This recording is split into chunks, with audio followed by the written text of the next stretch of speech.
Hey, what's up, everybody? Welcome to a new third episode thoughts video, and it's been a while since I've done one of these, like far too long, but I do feel like I've picked the right anime to get back into doing it, which is Miss Kobayashi's Dragon Maids, and the latest season, Miss Kobayashi's Dragon Maids S. At the time of recording, we're 3 episodes in, so here we go. I'm going to give you my thoughts on the current season of Miss Kobayashi's Dragon Maid S. So let's get going. So first things first, I was actually kind of worried that this show wouldn't feel quite the same as its first season, but those things were immediately put to rest because despite the fact that we had a very long period of time between season 1 and season 2 for several reasons, a lot of which are sad, I'm not going to go into those here if you want to look it up. Despite that really long period of time, this show honestly feels like you could just go from season 1 to season 2 and not even feel like you had a massive time gap in between with both different directorial styles. No difference in art style, which I think really helped, and no difference in the music stylings, which I also think really helped, at least for me personally. So right out of the gate, this new season is on the right track. It feels like the first season, and all the characters feel exactly the same, and I know a lot of that has to do with that just being how they're written in the manga and translating that onto an animation format, but even then, I know that with voice acting especially, it can take some time to get back into a role after you've been out of it for so long. Like, if I had to pick up my Okabe voice from however long ago it's been since I recorded Steins Gate Abridged, it would take me some time to get back into not just the voice, but the just character. And that doesn't seem to be the case with any of these characters. Kana, Kobayashi, Toru, Elma, they all sound exactly as they did before, which is great. Getting into the first episode, however, we do have, well, some of the stuff that I loved about the first season, like how the episodes are sort of broken out into sketches that are then sort of tied together, giving you some breathing room in between these high-energy sketches, especially when Toru or any of the dragons are involved. I'm not going to go into crazy detail on each of the sketches. I'm going to go into the main 2 in the first episode, and we'll talk a bit more about 2 and 3 in a minute. But one of the things that I absolutely loved was the Maid Cafe sketch, because Toru starts out saying, don't you think I'm the best maid, Kobayashi? Kobayashi, being as she is, just says no. Toru then goes after this maid cafe that claims to have the best maids and gets a job there as the lead chef. And to make the food taste good, curses them. That's funny in and of itself. But after she decides to quit, she teaches the maids how to cast those curses. Follow that with Fafnir and Takia going in. I'm laughing already, and I haven't even said what I found so funny. Fafnir and Takia go into that maid cafe, and these maids say, I'll cast a spell to make it taste better. Eyes roll back in their heads, pentagram on their clipboard, and just begin chanting a curse. I freaking love it. So that actually made me laugh out loud, which I don't even think the first season really managed to pull that off. The first season did have me sort of with a smile on my face for quite a few episodes, but a genuine out loud belly laugh, that for me is not very common when I watch shows unless I'm deliberately doing reaction videos and letting my emotions go, and that was good. I I love it. I'm laughing now just thinking about the scene. It's hilarious. Now, in episode 1, we're also introduced to the newest character of the series, Ilulu, who I thought was going to be more of a villain of the series. And I'll just come right out and say it. I don't judge a character by their character design. I judge a character by their writing.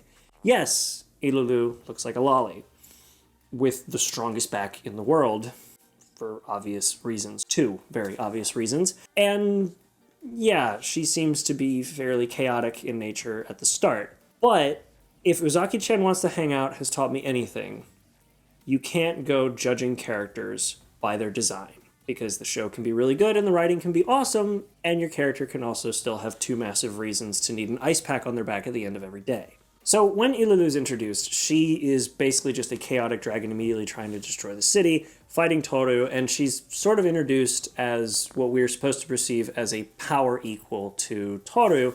And the fight proceeds with Kobayashi sort of just hoping that Toru will be all right, but she then soon realizes that Toru may not be all right because, well, she's trying to defend the city and fight. Otherwise, it wouldn't be as fair of a match. And this is where Kobayashi realizes that standing around hoping is just as bad as doing nothing, and uses her knowledge of what different dragons like Elma, to have Elma help them. I'm keeping that take. And, well, after, of course, Elma helps, we realize that, yeah, Ilulu is not a power equal to Toru. And after this crushing defeat, Ilulu wants to learn more about Kobayashi. And this is where a very interesting second episode, the seeds for a very interesting episode, are planted.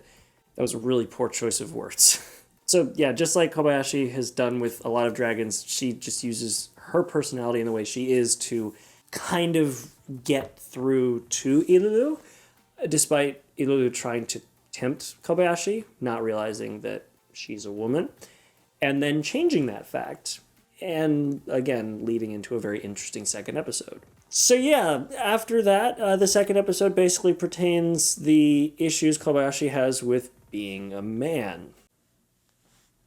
It's a weird episode, but it also has some really nice moments. So yeah, initially we see that Toru is very clingy as a dragon, which we knew, but they almost seem to amplify that more because Kobayashi seems to be even more aware of it being a guy now. But this also gives us the opportunity to see Kobayashi's resolve in not falling for or lusting after Toru, even when Toru decides to give her the love potion again and turns her entirely off by taking off her maid suit. I love it. Anyway, that was sort of the weird introduction to that episode, and it was just weird. I've got no other words for it. But the latter portion of that episode really does give us a glimpse into where I feel the character development for Ilulu is going. So it's at this point that things, I feel like, start to get more story-centric, so I'm not going to give too much away. But essentially, Ilulu finds herself in a position of needing help, and despite being horrendously outmatched, Kobayashi's still willing to hop in and help, which is very on brand for her character, and shows Ilulu that humans can be trusted, but she still has her doubts. We also get a freaking badass moment with Toru showing up like a freaking Dragon Ball character. I love that. The glowing eyes just... I love it. But what we start to see in the character development of Ilulu is that her upbringing didn't give her the opportunity to really learn how to trust or learn how to interact, and sort of forced her to grow up very quickly despite not wanting to and wanting to still be a child.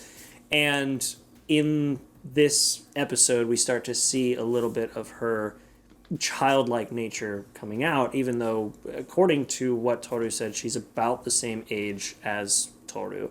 But it's very clear that she's not as emotionally developed as Toru. I find that kind of interesting and a really interesting play on sort of character design and mentality and abilities, like in terms of the ability to sort of cope with adult things, which she's not able to do quite yet. I also love the fact that she can't make hands with magic like as well as Toru can, or at least not in the first episode, so she makes these like little ball hands that have tiny hands on them for some reason. Now, in the following episode, we have Saikawa back, which is awesome, and we get to basically have an entire episode with Saikawa, Kana, and Ilulu, and we get a bit more emotional development with Ilulu, which is nice, and I feel like that's probably going to be a big focus for at least a few more episodes, because she is a character that has a lot of development to be done. And it's interesting, too, because Lukawa is very wise, and I think a lot of characters, or a lot of people, not characters, a lot of people kind of overlook that, where she's wiser than a lot of people think. And when she does say things to bring other people together or analyze what Kobayashi's done to win the trust of dragons, she's right. And it's interesting because you don't usually think about her as a wise character. You usually think of something else. Either way, Lukawa uses the opportunity of Saikawa and Kana playing together to allow Ilulu to sort of acclimate herself to being friendly with humans and wanting to play with humans, because the whole thing about her upbringing, at least what we've learned so far, seems to be that she just wanted to play with humans and didn't get that opportunity because of other things. And I gotta say, the very ending of this little sketch is adorable, with all three of them sound asleep after playing a bunch of games. It's great. We also get another sketch, which is just not filler, but it's definitely not, like, important, where we have Kobayashi sort of wanting to try on a maid costume, Toru having everybody come over to try to design a maid costume for her, and Kobayashi just saying she wants to try on Toru's, and realizing she looks all right in it, and she just wants to cosplay, as opposed to actually being a maid. And we sort of see that Kobayashi didn't really get the support that she wanted when she tried on a maid outfit before, which is why she dresses very much like a man. It's neat. It's some character development, but again, it's not as sort of pivotal, I feel like, as some of the other moments in the show. And the last moment in this show, the last little sketch, is 100% not anything to do with anything. It's just funny. The last one is Toru trying to find a hobby, and she's incredibly good at all of them, apparently, like wood carving and music. And so she decides that maybe hobbies aren't really her thing, until she discovers that idols are popular, and she just needs to make Kobayashi an idol, and sings about it, and makes a bunch of Kobayashi merchandise. Did I mention this show has some weird moments? But yeah, overall, I think these first 3 episodes are very, very strong entries in the series, holding toe-to-toe with the previous season. Just awesome. The music, the freaking animation, the stories. The introduction of Ilulu, I feel like, is going to really help us with getting a new character in the scene and developing that character into something that hopefully some fans will be able to sort of relate to in terms of, emotional underdevelopment and having to sort of grow up too fast and not actually getting to experience a childhood. I think that's kind of an interesting idea, and I think that's sort of what they're going for with Ilulu, maybe. I don't know. Seems like it, though. But either way, I would definitely recommend this series. Generally, my rule of thumb is I'll watch 3 episodes of a show, and if it doesn't hook me, I drop it. At the point of a second season, I really just want to see if the second season holds up as well as the first, and as of, right now, yes, it absolutely holds up. You should definitely continue watching it. If you haven't watched this show, definitely watch it, because the first season's great, and the second season really just picks up right where they left off, despite the massive amount of time between the two, so I would definitely watch it. I want to do a full review by the end of this series as well, sort of giving my final thoughts on the season, and I've got a few ideas going for things like My Hero Academia, which we've obviously missed the 3rd episode on, but we'll be doing a final thoughts video once the end of the season hits. But man, oh man, I rate this show. You guys should definitely watch it. But that's it. Either way, thanks for watching, guys. I hope you guys really enjoyed this. I'm going to try to get back into this. I also have a few ideas for a couple other video types I can make that I can genuinely be excited and talk about. Not that I don't get excited about these, but I do like making new stuff, so I got a good idea coming. Make sure to like and subscribe so you don't miss it. Comment down below some shows that are coming out that you'd like me to maybe try for 3 episodes and see if I like it, give my thoughts. That's the whole idea. And apart from that, I thank you guys very much for watching, and I'll see you all in the next video. Make sure to be there, and have a good one.